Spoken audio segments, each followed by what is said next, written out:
সাগৰ e-media সংস্থাক বিশ্ব পৰিৱেশ দিৱসত এনেকৈ গছপুলি বিতৰণ কৰাৰ কাৰণে মই ধন্যবাদ আৰু কৃতজ্ঞতা জ্ঞাপন কৰিছোঁ। তেখেতসকলে সঁচাকৈ এটা সুন্দৰ কাৰ্যসূচী গ্ৰহণ কৰিছে। তেখেতসকল ধন্যবাদৰ পাত্ৰ।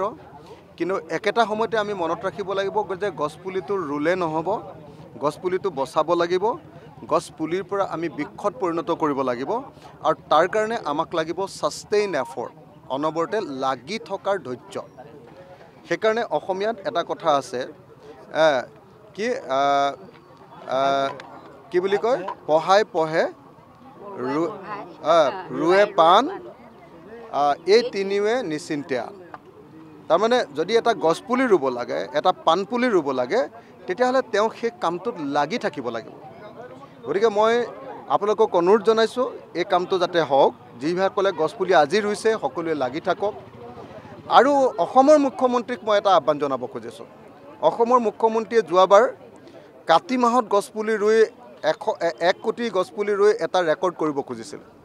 এইটো ৰেকৰ্ড নহয়, এইটো গছপুলি হত্যাৰ ৰেকৰ্ড হ'ব পাৰে। কাতি মাহত গছপুলি নাবাচে, অক্টোবৰ মাহত, নৱেম্বৰ মাহত গছপুলি কেতিয়াও নাবাচে। যদি অসমৰ মুখ্যমন্ত্ৰীয়ে ৰেকৰ্ড কৰিব খুজিছে আৰু অসমখন সেউজীয়া কৰিব খুজিছে আৰু সঁচাকৈ প্ৰকৃতিৰ প্ৰতি অৱদান যোগাব খুজিছে, তেতিয়াহ'লে অসমৰ মুখ্যমন্ত্ৰীক মই আহ্বান জনাইছোঁ যে জুন মাহৰ 5 তাৰিখে সেইকাৰণে বিশ্ব পৰিৱেশ দিৱস পাতে, যে এই সময়ত গছপুলি ৰুলে বাচিবই। আৰু জুন মাহ আৰু জুলাই মাহত আপুনি 1 কোটি নহয়, 2 কোটি নহয়, 5 কোটি নহয়, 10 কোটি গছপুলি ৰুওক আৰু আপুনি ৰেকৰ্ড কৰক। আমিও আপোনাক সমৰ্থন কৰিম। কিন্তু গছপুলিটো ৰুই খালি আকৌ মৰিবলৈ নিদিব। তাত যাতে এটা বাউণ্ডেৰী দি, তাত যাতে জেওৰা এখন দি গছপুলিটো বাচিব পাৰে তাৰ ব্যৱস্থা কৰক। কিন্তু অকল চমক সৃষ্টি কৰি গছপুলি ৰুই গছপুলি মাৰিলে তেতিয়াহ'লে এইটো এটা বৰ ডাঙৰ পাপ হ'ব। যোৱাবাৰ 1 কোটি গছপুলি ৰুই হিমন্ত বিশ্ব শৰ্মা চৰকাৰে 80 লাখতকৈ বেছি গছপুলি মাৰি পেলালে। এইটো বহুত ডাঙৰ পাপ হৈছে।